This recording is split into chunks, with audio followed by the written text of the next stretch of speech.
Our first storyteller will have you dying to know what's in the box. Please welcome Shirley Lorraine presenting Unlocking Family Secrets.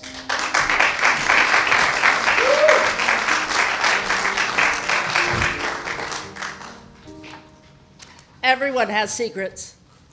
Everyone has different reasons for their secrets. For instance, I don't tell my grandkids where I keep my secret stash of milk duds. Just me.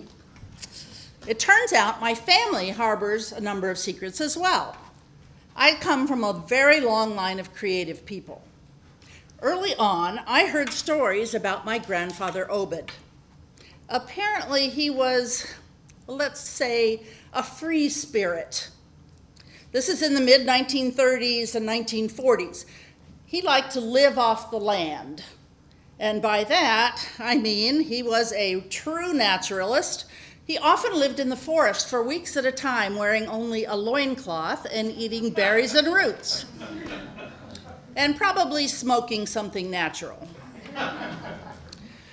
Growing up, I saw very few photos of my grandfather Obed. You see, he and grandmother had divorced, and in the 1930s, that was not common. She always seemed a little bit embarrassed about him. But I did find this photo of his sister's wedding in 1929. He's the one on the far right wearing the Indian moccasins. He just had to be different. One day, my mother gathered my two siblings and me together to show us something quite special. Before her were 3 wooden boxes. She told us that we would each inherit one of them in due time when all the people involved were long gone because of the secrets contained within. She told us that the boxes had been made from wood that Grandfather Obed had collected from one of his excursions, and over several years he had hand-carved intricate designs, runic designs and others, on all sides of the box. You'll notice there is a keyhole, but no key. In Obed's words, the keyhole's function is but to mislead the uninitiated. I have no idea what that means. Uninitiated to what?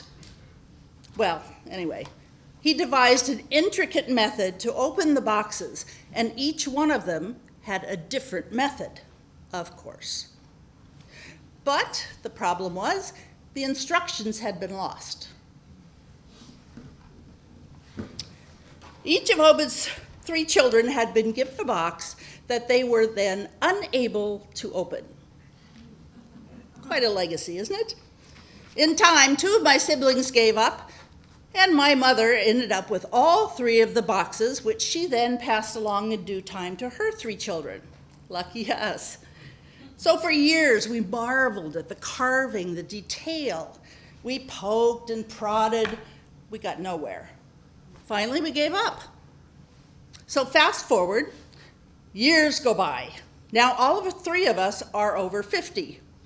Mother finally decided the time was right to pass along the boxes. About the time we had all lost interest, of course. And lo and behold, the instructions showed up. Imagine that. They're simple.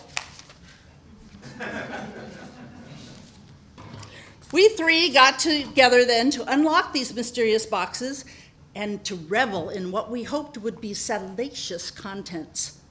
There must be something really good inside to be kept a secret for over 50 years. Even with 2 pages of instructions and several glasses of wine, it took hours to finally get those darn boxes open.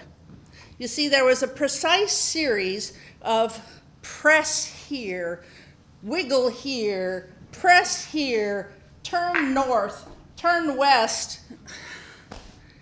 I don't know. So with deep breaths and great ceremony, we finally lifted the lids all simultaneously and then promptly made it impossible for them to ever close again. That's important. Notice the intricate interior mechanisms. You had to push the box this way and that way and listen for the little click and the next click. I don't hear so well.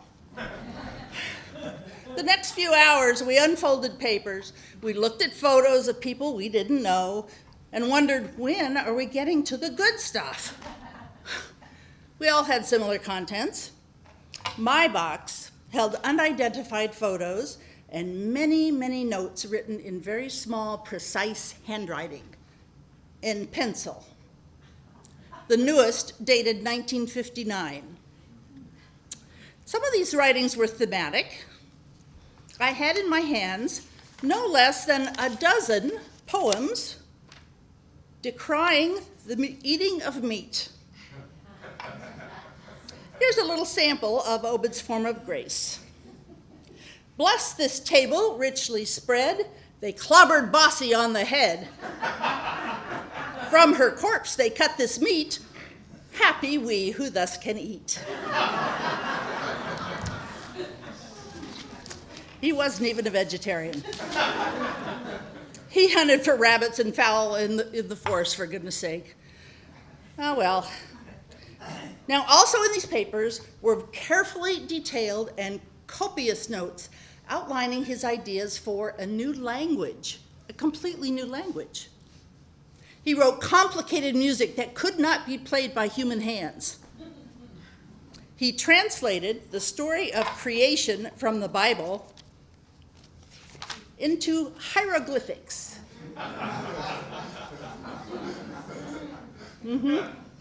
No, I haven't read it.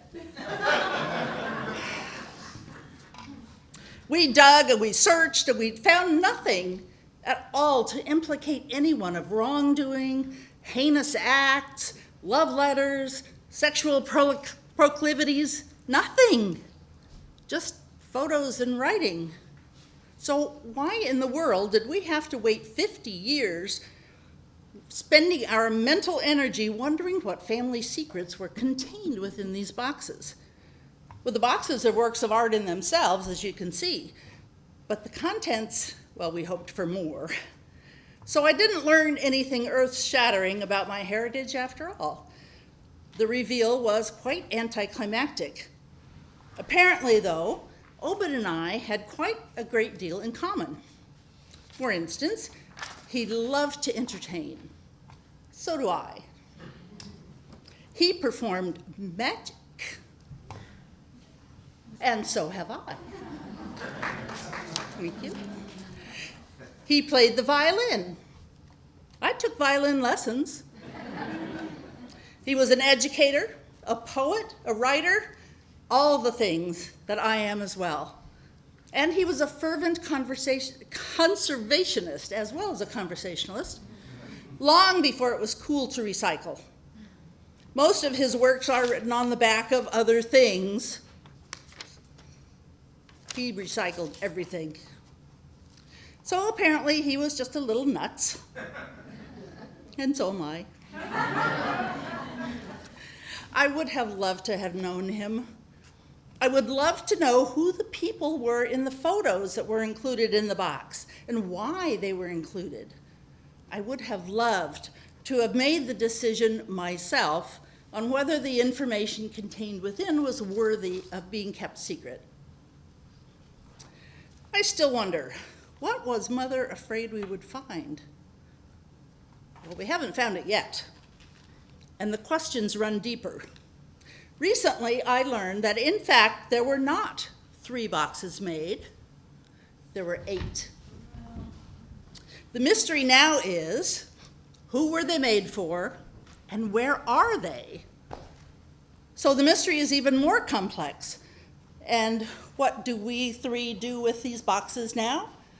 Do we pass them along to our children who won't know what to do with them? Well, I guess the answer is a secret for future generations. Addendum.